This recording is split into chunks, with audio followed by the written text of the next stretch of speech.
గౌరవనీయులు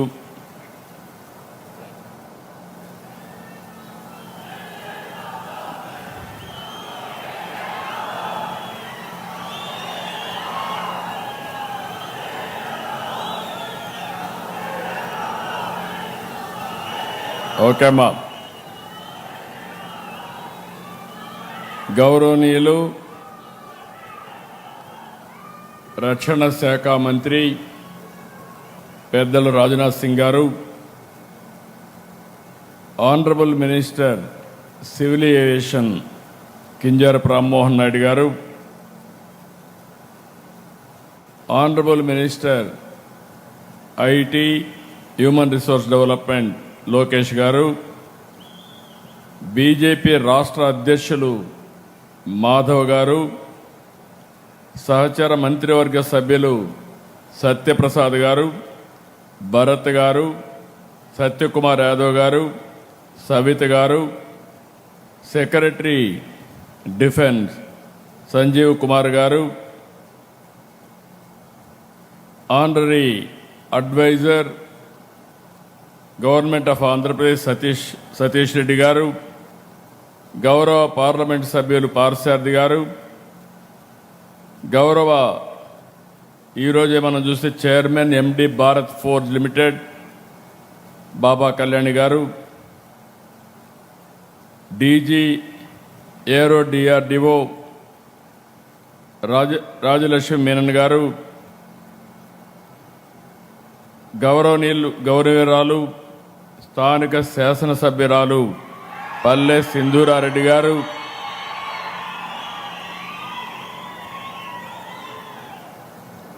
ఈరోజు చాలా కష్టపడి ఈ ప్రాజెక్టు కారకులైనటువంటి సెక్రటరీ ఇండస్ట్రీస్ యువరాజు గారు, అదే మాదిరిగా ఈరోజు నేను పుట్టపర్తికి వస్తే మీ అభిమానం చూస్తున్నా. మీ అందరికీ పేరు పేరున మనస్ఫూర్తిగా నమస్కారాలు, అభినందనలు. పుట్టపర్తి అనంగానే మనకు గుర్తొచ్చేది సత్యసాయిబాబా. ఆయన బోధనలతో విశ్వశాంతికి ఒక సందేశాన్ని అందించిన పవిత్ర పుణ్య భూమి ఈ పుట్టపర్తి అని చెప్పి మీ అందరికీ విజ్ఞప్తి చేస్తున్నా. అటువంటి పుట్టపర్తిలో దేశ రక్షణ రంగంలో కీలకమైనటువంటి advanced medium combat air craft fighter jet ఈరోజు ఇక్కడ ఫౌండేషన్ వేసుకోవడం నేను ఒక బ్రహ్మాండమైనటువంటి అవకాశంగా భావిస్తున్నా. పుట్టపర్తి అంటే ప్రశాంతతే కాదు, ఇకపై దేశం గర్వించే రక్షణ కేంద్రం కూడా. పుట్టపర్తికి ఇకపై భక్తికి మాత్రమే కాదు, భద్రత కూడా, దేశ భద్రతకు ఇక్కడి నుంచే ప్రారంభం అవుతుందని చెప్పి మరొకసారి మీ అందరికీ హామీ ఇస్తున్నారు. Puttaparthi is moving from spiritual inspiration to strategic innovation. వీటి ద్వారా ఆత్మనిర్భర్ భారత్ లక్ష్య సాధనలో ఆంధ్రప్రదేశ్ రాష్ట్రం కీలక భాగస్వామ్యం అవుతుంది. దీనికి మనస్ఫూర్తిగా ప్రధానమంత్రి గారిని, రాజ్నాథ్ సింగ్ గారిని గట్టిగా అభినందిస్తున్నా. మీరందరూ కూడా చప్పట్లు కొట్టి గట్టిగా అభినందించి కృతజ్ఞతలు చెప్పాల్సిన అవసరం ఉంది. Under the visionary leadership of honourable prime minister Narendra Modiji, Honorable Defence Minister Rajnath Singh Ji has played a pivotal role in strengthening India's defence capabilities and modernizing our armed forces. You are seeing him.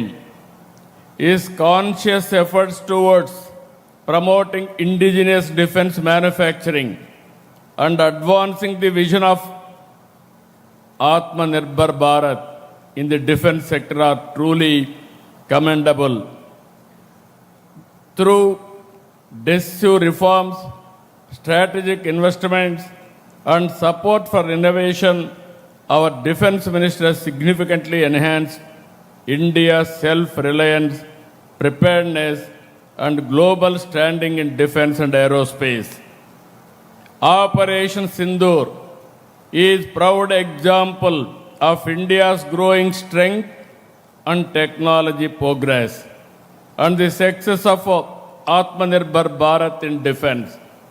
I am very happy they have used a drone. That drone has been produced from Andhra Pradesh, that is from Kurnool, that is the strength of Andhra Pradesh. I know our defense minister, not today, for the last 3 decades. He is very, I can say, very reliable, very friendly. I am in favor sometimes, I am in opposition. But never you have forgotten me. That is where I am thankful to you, sir. I am very happy. When he was Chief Minister of UP, our Chief Minister of Andhra Pradesh at that time. During Vajpayee period, he was Central Minister. I had a close relation. Around 2014, you are the party president. We have an alliance at that time. You clinched that alliance, I am aware of that. From the beginning, 3 decades, even today, same affection. I am thankful to you, sir. This AMCA has come because of you. I am grateful to you for sanctioning this. ఈ రోజు మనందరం గుర్తుపెట్టుకోవాల్సింది AMCA project Puttaparthi నుంచి మన దేశ రక్షణ రంగం యొక్క సామర్థ్యాన్ని చాటుతుంది. 15,803 కోట్లతో ఫైనల్గా 650 ఎకరాలతో పుట్టపర్తి ఒక టౌన్షిప్ వస్తుంది. 7,500 మందికి ఉద్యోగాలు వస్తాయి. స్వదేశీ సాంకేతికతో యుద్ధ విమానాన్ని తయారు చేయడం ఈ ప్రాజెక్టు యొక్క ముఖ్యమైన లక్ష్యం. ఇక్కడ అల్టిమేట్గా మీరు చూస్తే 1,00,000 కోట్ల రూపాయలు పెట్టుబడులు వచ్చే అవకాశం ఉంది. నేను ఎన్నోసార్లు చెప్పాను, ఒకప్పుడు ఈజ్ ఆఫ్ డూయింగ్ బిజినెస్, ఇప్పుడు speed of doing business. Speed of doing బిజినెస్కి ఈ ఆమ్కా ఒక తిరుగులేని ఉదాహరణ అని చెప్పి నేను మీకు తెలియజేస్తున్నాను. ఇప్పుడే మినిస్టర్ గారు చెప్పారు, ఐటీ మినిస్టర్ గారు చెప్పారు, ముందు వీళ్ళందరూ కలిశారు. కలిసిన తర్వాత ఒకసారి మినిస్టర్ గారు నాకు ఫోన్ చేస్తే నేను కూడా రిక్వెస్ట్ చేశా, పర్సనల్గా కలిసి చెప్పాను. ఈ ప్రాజెక్టు స్పీడ్ మీరు చూస్తే ఈ ఏడాది 9వ తేదీన ఆమ్కా ప్రాజెక్టుపై రక్షణ శాఖలో చర్చలు మొదలైనాయి. 20వ తేదీన ప్రపోజల్స్ అడిగారు. 24వ తేదీన ప్రతిపాదనలు పంపించాం. 28వ తారీఖున కేంద్రం అంగీకరించింది. 29న అధికారులు ఇక్కడికి వచ్చి స్థలాన్ని పరిశీలించారు. 30వ తారీఖున క్యాబినెట్లో పెట్టి శాంక్షన్ చేశాం. ఈరోజు దీనికి ఫౌండేషన్ వేశాం. ఈ ప్రాజెక్టుకు పూర్తిగా సహకరించిన మిమ్మల్ని అందరినీ అభినందిస్తున్నా. ఇటీవల రాయల్ ఎన్ఫీల్డ్ మన రాయలసీమకు వస్తూ ఉంది. అదే జెట్ స్పీడ్తో ఫైటర్ జెట్ ఈ ప్రాంతానికి వచ్చిందని మరొకసారి మీ అందరికి విజ్ఞప్తి చేస్తున్నా. ఇది ప్రారంభం మాత్రం. ఇక్కడి నుంచి రాబోయే రోజుల్లో ఏరోస్పేస్ సిటీకి దారి తీస్తుంది. నాకు ఏమాత్రం కూడా అనుమానం లేదు. ఈరోజు మరికొన్ని డిఫెన్స్ అనుబంధ సంస్థలకి డ్రోన్ సిటీకి కూడా భూమి పూజ చేసుకున్నాం. మడకసిరలో భారత్ ఫోర్జ్, HFCL, దోనకొండలో BDL సంస్థలు 2,959 కోట్ల పెట్టుబడి పెడుతున్నాయి. దీనివల్ల 4-5 వేల మందికి ఉద్యోగాలు వచ్చే అవకాశం ఉంది. కర్నూలు జిల్లాలో డ్రోన్ సిటీ ద్వారా భారతదేశంలోని ఆధునిక డ్రోన్ ఎకోసిస్టానికి శ్రీకారం చుట్టాం. ఈరోజు 8 సంస్థలకి 686 కోట్ల రూపాయలు పెట్టుబడులు వస్తున్నాయి. దీనివల్ల ఒక 2,500 మందికి ఉద్యోగాలు వస్తాయి. మనందరం గుర్తుపెట్టుకోవాలి, ఇటీవల కాలంలో ప్రపంచంలో యుద్ధాలు చూస్తే పెద్ద దేశాలతో సమర్థవంతంగా డ్రోన్ టెక్నాలజీతో ఫేస్ చేసే పరిస్థితికి వస్తున్నారు. భవిష్యత్తులో యుద్ధ రంగంలో ప్రజల రోజువారీ కార్యక్రమాల్లో డ్రోన్స్ చాలా కీలకంగా తయారవుతాయి. ఇప్పటికే మీరు వ్యవసాయం దగ్గర నుంచి అన్ని రంగాల్లో ఈ డ్రోన్స్ యొక్క ప్రభావం పెరిగింది. అందుకే దేశంలో మొట్టమొదటిసారిగా ఓర్వకల్లులో డ్రోన్ సిటీ ఏర్పాటు చేసిన ఏకైక ప్రభుత్వం ఎన్డీఏ ప్రభుత్వం. ఈరోజు మీరు ఒక్కసారి చూస్తే శ్రీహరికోట నుంచి అంతరిక్ష శక్తి, నాగాయ లంక నుంచి క్షిపణ శక్తి, విశాఖ నుంచి నౌకాదళ శక్తి, పుట్టపర్తి నుంచి వైమానిక రక్షణ శక్తితో దేశానికి ఏపీ రక్షణ కవచంగా నిలబడుతుంది. అది మన రాష్ట్రం కేంద్రానికి ఇచ్చే సహకారం. ఇప్పుడు ఒకసారి చూస్తే అనంతపూర్ జిల్లా నేను 5 డికేడ్లుగా చూస్తున్నాను, 50 సంవత్సరాలుగా చూస్తున్నాను. ఒకప్పుడు రాయలసీమ అంటే రతనాల సీమ. శ్రీకృష్ణదేవరాయల కాలంలో వీధుల్లో వజ్రాలు రత్నాలు రాసులుగా పోసి అమ్మేవారిని చరిత్ర చెబుతుంది. ఇది మన ప్రైడ్. అలాంటి రాయలసీమలో అనంతపురం జిల్లాలో ఒక దశలో ఎడారిగా మారిపోయింది. ఈ ప్రాంతంలో నేను కష్టాలు చూశాను. ఒకసారి కరువు వస్తే నీళ్లు లేకపోతే, పశువులను కూడా మేపలేకపోతే ఇక్కడ పశువుల కోసం క్యాంపులు పెట్టి ఆ రోజు ఆ గడ్డి కూడా ఎక్కడి నుంచో తీసుకొచ్చాం. పంటలు పండకపోతే, నీళ్లు లేకపోతే కనీసం ఒక్కసారి ఇన్పుట్ సబ్సిడీ ఇమ్మంటే నేను ఆ రోజు ఇన్పుట్ సబ్సిడీ శ్రీకారం చుట్టాను. ఇంకో పక్క మీరు చూస్తే నేను ఎప్పుడు హెలికాప్టర్లో ఈ ప్రాంతానికి వచ్చినా ఎక్కడ కూడా చెరువుల్లో నీళ్లే ఉండేటివి కాదు, చెట్లు కూడా లేవు. అలాంటి రాయలసీమని పూర్తిగా మార్చిన ఘనత ఆ రోజు ఎన్టీఆర్ది, ఈరోజు తెలుగుదేశం పార్టీ ఎన్డీఏది. ఆ రోజు ఎన్టీఆర్ ఒకటే ఆలోచించారు, ఈ సీమకు నీళ్లు తేవాలి, జీవితాలు మార్చాలని ఆలోచించిన వ్యక్తి. కృష్ణా జలాలని రాయలసీమకు తరలించాలని హంద్రీ, నీవా, తెలుగు గంగా, గాలేరు నగిరి సహా అనేక ప్రాజెక్టులు శ్రీకారం చుట్టారు. వాటిని పూర్తి చేసే బాధ్యత ఈరోజు మనం తీసుకుంటున్నాం. ఇది తప్పకుండా పూర్తి చేసి ప్రతి ఎకరాకు నీళ్ళు ఇచ్చే బాధ్యత ఈ ప్రభుత్వానికి మీకు హామీ ఇస్తున్నా.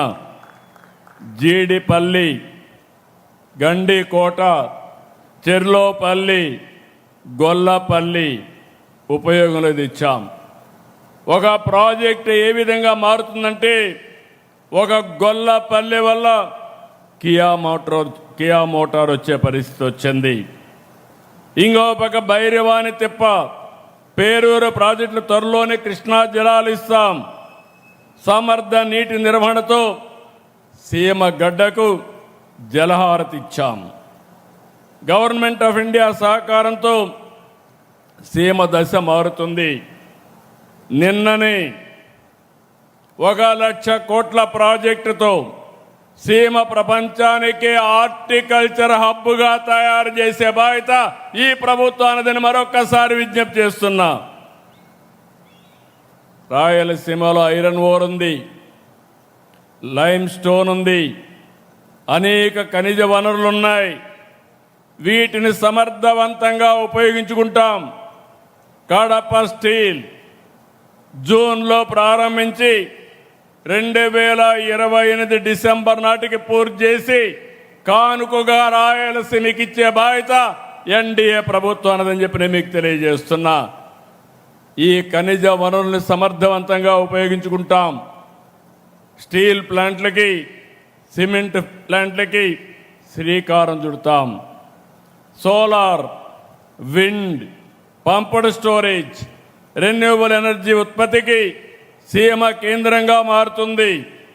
Defence, drone, space, aerospace, automobile, electronics, steel పరిశ్రమలు, అదే మరి సిమెంట్ పరిశ్రమల రాకతో రాయలసీమ నిజంగానే నేను ఎన్నోసార్లు చెప్పా, రాయలసీమని రత్నాల సీమ చేసే బాధ్యత ఈ ఎన్డీఏ ప్రభుత్వం తీసుకుంటాం.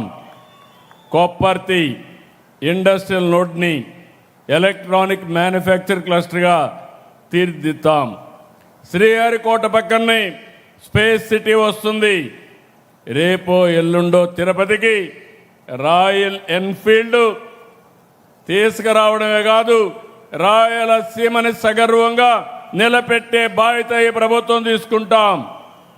ఒక్క నిర్ణయం 2017లో ఉమ్మడి అనంతపురం జిల్లా పెనుగొండలో కియా పరిశ్రమ తెచ్చాం. ఇప్పటి వరకు 18 లక్షల కార్లు ఉత్పత్తి చేయడమే కాదు, 80 దేశాల్లో ఇక్కడ తయారు చేసిన కరువు సీమలో తయారు చేసిన కార్లు 80 దేశాల్లో తిరుగుతున్నాయి. రాయలసీమ ఒకప్పుడు డ్రౌట్ జోన్, ఈరోజు గ్రోత్ జోన్గా మార్చామని చెప్పి కూడా నేను మీకు తెలియజేస్తున్నా. నిన్ననే సీమలో దశాబ్దాలుగా అద్భుత సేవలు అందిస్తున్న ఆర్డిటికి ఇబ్బందులు వస్తే విదేశ విరాళాల విషయంలో తలెత్తిన సమస్యని లోకేష్ గారు వెళ్ళి సమన్వయంతో పరిష్కారం చేసి మళ్ళీ వారి సేవలు ఈ జిల్లాకు అందుబాటులో ఇచ్చి తేవడం ఇదొక శుభ పరిణామం. ఇప్పుడు మనకు మరో గోల్డెన్ ఛాన్స్ కూడా వచ్చింది. ఒకప్పుడు గోల్డ్ అంటే కేజీఎఫ్, కోలార్ గోల్డ్ ఫీల్డ్స్. రాబోయే రోజుల్లో గోల్డ్ అంటే జేజీఎఫ్, అంటే జొన్నగిరి గోల్డ్ ఫీల్డ్ ఇప్పుడు కర్నూలులో వస్తూ ఉంది. ఈ ఏడాది 600 కేజీలు తయారు చేస్తాం. రెండో సంవత్సరం 1500 కేజీలు తయారవుతుంది. రానున్న రోజుల్లో గోల్డ్ తయారీకి చిరునామాగా మన ఆంధ్రప్రదేశ్ తయారవుతుందని మరొక్కసారి మీ అందరికీ విజ్ఞప్తి చేస్తున్నాం. సీమ నేలపై తిరుమల, శ్రీశైలం, కాళహస్త్రి, కాణిపాకం, అహోబిలం, మంత్రాలయం, ఒంటిమిట్ట, పుట్టపర్తి ఇలాంటి ఆలయాలు ఆధ్యాత్మిక శోభనిస్తున్నాయి. దేవాలయాల పవిత్రతను కాపాడాం, సేవల్లో నాణ్యత పెంచాం. దీంతో ఆలయాలన్నీ కూడా కిటకిటలాడుతున్నాయి. మరోవైపు సమర్థ నీటి నిర్వహణతో ఆధునిక దేవాలయాలైనటువంటి జలాశయాలు కళకళలాడుతున్నాయి. ఈ విషయం మీరందరూ గుర్తుపెట్టుకోవాలి. ఇప్పుడు మే నెలలో ఉన్నాం. పుట్టపర్తి చెరువులో నీళ్లున్నాయంటే అది సమర్థవంతమైన పరిపాలన ఫలితం. ఇంకొక పక్క నేను ఇక్కడుండే మిమ్మల్ని అందరినీ ఒకటే కోరుతున్నా. ఒకప్పుడు రాయలసీమ అంటే రాళ్ల సీమ, కరువు సీమ. నేను మీ అందరికీ చెప్పాను, రాయలసీమని రతనాల సీమగా మార్చే బాధ్యత మాది అని ఆ రోజు చెప్పాను. ఈరోజు ఆ దిశగా ముందుకు పోతున్నాం. మీరందరూ ఇది వాస్తవాన్ని భావిస్తే గట్టిగా అభినందించాల్సిందిగా ఈ ప్రభుత్వాన్ని కోరుతున్నాం. బుల్లెట్ స్పీడ్లో పోతున్నాం. ఇక్కడుండే యువతకు ఒకటే కోరుతున్నా, మీరందరూ కూడా ఆలోచించాల్సిన అవసరం ఉంది. అవకాశాలు తెచ్చే బాధ్యత మాది, అవి సద్వినియోగం చేసుకునే బాధ్యత మీది. గత 5 సంవత్సరాలు విధ్వంసంతో అన్ని రంగాలు నాశనం చేశారు. ప్రజలు అధికారం ఇస్తే క్రిమినల్ పాలిటిక్స్ చేశారు, పరిశ్రమలు తరిమేశారు, సాగునీటి రంగానికి తీరని ద్రోహం చేశారు. అలాంటి సమయంలో రాష్ట్ర పునర్నిర్మాణం కోసం ప్రధానమంత్రి నరేంద్ర మోడీ గారు, అదే మరి జనసేన అధినేత పవన్ కళ్యాణ్ గారు, నేను కలిసి హామీ ఇచ్చాం. సంక్షేమం, అభివృద్ధి, సుపరిపాలనతో మళ్ళీ బ్రాండ్ క్రియేట్ చేస్తామని చెప్పాం. 23 నెలలు 23 లక్షల కోట్ల రూపాయలు పెట్టుబడులు సాధించిన ఏకైక ప్రభుత్వం ఎన్డీఏ ప్రభుత్వాన్ని మీ అందరికీ విజ్ఞప్తి చేస్తున్నా. ఇవి పూర్తి చేసి 24 లక్షల మందికి ఉద్యోగాలు వస్తాయి. నా ఆలోచన ఒకటి, ఈ రాష్ట్రంలో ఉండే యువత వేరే ప్రాంతాలకు పోకుండా ఇక్కడే మీకు ఉద్యోగాలు రావాలి. అవసరమైతే వేరే ప్రాంత వాళ్ళకు కూడా మనం ఉపాధి కల్పించే పరిస్థితి రావాలి. రాయలసీమలో 4,63,00,000 కోట్ల రూపాయలు పెట్టుబడులు వచ్చాయి. వీటి ద్వారా 4,11,00,000 మందికి ఉద్యోగాలు వస్తాయి. Google, RCR Mittal, green energy ప్రాజెక్టులు వచ్చాయి. వీటితో పాటు రిలయన్స్ డేటా సెంటర్, బీపీసీఎల్ ఇలాంటి ప్రాజెక్టులు వస్తున్నాయి. రాష్ట్రాన్ని 3 జోన్లుగా విభజించాం. విశాఖలో ఐటీ కంపెనీలు వస్తాయి, డేటా సెంటర్లు వస్తాయి. అమరావతి కేంద్రంగా క్వాంటమ్ వ్యాలీ విద్యా కేంద్రంగా తయారవుతుంది. రాయలసీమ గ్రీన్ ఎనర్జీ, పరిశ్రమలు, హార్టికల్చర్ హబ్కి ప్రాధాన్యత ఇస్తాం. PM Narendra Modi ji said that everything from ship to ship should be manufactured in our own country. He gave the nation the vision of a Atmanirbhar Bharat as our guiding mission. On this occasion, I call upon industrialists and entrepreneurs, design in Andhra Pradesh, make in Andhra Pradesh, lead from Andhra Pradesh. We will extend all the cooperation for you. New Andhra Pradesh is being built with 3 strengths: innovation, infrastructure, and industrialization. When India marches towards Viksit Bharat, AP will lead from the front. Swarnandhra 2047 సహకారంతో వికసిత్ భారత్ లక్ష్య సాధనలో AP కీలక పాత్ర పోషించాలనేది మనందరి సంకల్పం. ఈరోజు నేను ఒకటే మీ అందరికీ విజ్ఞప్తి చేస్తున్నాను. దేశానికి భద్రతే కాదు, ఆర్థిక భద్రత కూడా ముఖ్యం. ఇరాన్ అమెరికా యుద్ధం సెగ ప్రపంచమంతటా వ్యాపించింది. మనకు సంబంధం లేదు, మనపైన ప్రభావం ఉంది. యుద్ధ కారణంగా క్రూడ్ ఆయిల్ ధరలు పెరిగాయి. ఆయిల్, బంగారం దిగుమతులతో విదేశ మారక నిల్వలు తరిగిపోతున్నాయి. దీన్ని నివారించాలి. నేను ఒకటే మీ అందరికీ విజ్ఞప్తి చేస్తున్నాను. నా దేశం, నా బాధ్యత. దీనితో ప్రతి ఒక్కరూ స్పందించాలి, ప్రతి ఒక్కరు కూడా భాగస్వాములు కావాలి. ఈ విషయంలో ప్రధాని మోడీ గారు 7 సూచనలు చేశారు. వర్క్ ఫ్రమ్ హోమ్ ఆచరించడం, బంగారు కొనుగోలు నిలిపేయడం, పబ్లిక్ ట్రాన్స్పోర్ట్ వినియోగించడం, వంట నూనెలు వాడకం తగ్గించడం, ప్రకృతి సేద్యానికి మళ్ళడం, స్వదేశీని ప్రోత్సహించడం, విదేశ ప్రయాణాలకు దూరంగా ఉండడం వంటి సూచనల్ని ప్రధానమంత్రి గారు ప్రతిపాదించారు. అనేక దేశాలు ఇప్పటికే పొదుపు చర్యలు చేపట్టాయి. అమెరికా, చైనా, ఫ్రాన్స్, దక్షిణ కొరియా, జర్మనీ, థాయిలాండ్, శ్రీలంక, ఇటలీతో సహా అనేక దేశాలు ఆయిల్, ఎనర్జీ 2 కూడా ఆదా చేసే కార్యక్రమాల కోసం అనేక నిర్ణయాలు చేశారు. నేను ఇక్కడ మిమ్మల్ని అందరినీ కోరుతున్నాను, మనం కూడా బాధ్యతతో ముందుకు పోవాల్సిన అవసరం ఉంది. ప్రధాని చెప్పిన సూచనలే పాటిస్తూ మనం కూడా మన బాధ్యత కింద నిన్నే మేము కొన్ని నిర్ణయాలు తీసుకున్నాం. ఇంత మునుపంతా కూడా ఎక్కువ కాన్వాయ్లు ఉండేటివి, అవన్నీ తగ్గించాం. ఈ 7 సూత్రాలని ఏ విధంగా అమలు చేయాలనో దీనికి కూడా ఒక ప్రోగ్రాం చాకౌట్ చేస్తున్నాం.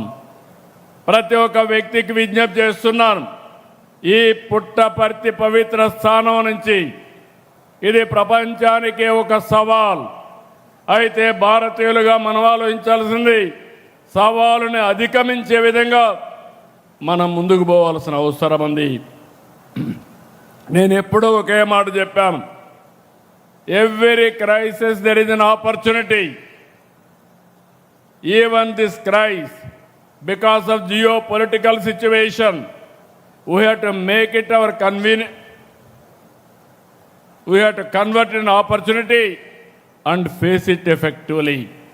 నేను ఇక్కడుండే పుట్టపర్తిలో మిమ్మల్ని కానీ రాష్ట్రంలో ఉండే 5 కోట్ల మందిని కోరుతున్నా, మనం అందరం కూడా ఆలోచించుకోవాల్సిన అవసరం ఉంది. ప్రధానమంత్రి గారు చెప్పిన పొదుపు ఉద్యమం మన రాష్ట్రం లీడ్ చేయాల్సిన అవసరం ఉందని చెప్పి కూడా నేను మీకు తెలియజేస్తున్నా. అది చేయడమే కాకుండా రాయలసీమ చరిత్రలో కొత్త అధ్యాయాన్ని రాసే ఈ కార్యక్రమానికి వచ్చిన మీ అందరినీ పేరు పేరున అభినందిస్తూ, ఇది ప్రారంభం మాత్రం, ఇది తిరుగులేని శక్తిగా రాయలసీమను తయారు చేసే బాధ్యత ఈ ఎన్డీఏ ప్రభుత్వాన్ని. దీన్ని అందిపుచ్చుకునే బాధ్యత ఇక్కడ ప్రజలది. దానికి సిద్ధంగా మనం కోరుకుంటూ, జై భారత్, జై తెలుగు తల్లి, జై హింద్. గట్టిగా చెప్పండి, జై భారత్, జై భారత్, జై భారత్, జై తెలుగు తల్లి, జై తెలుగు తల్లి.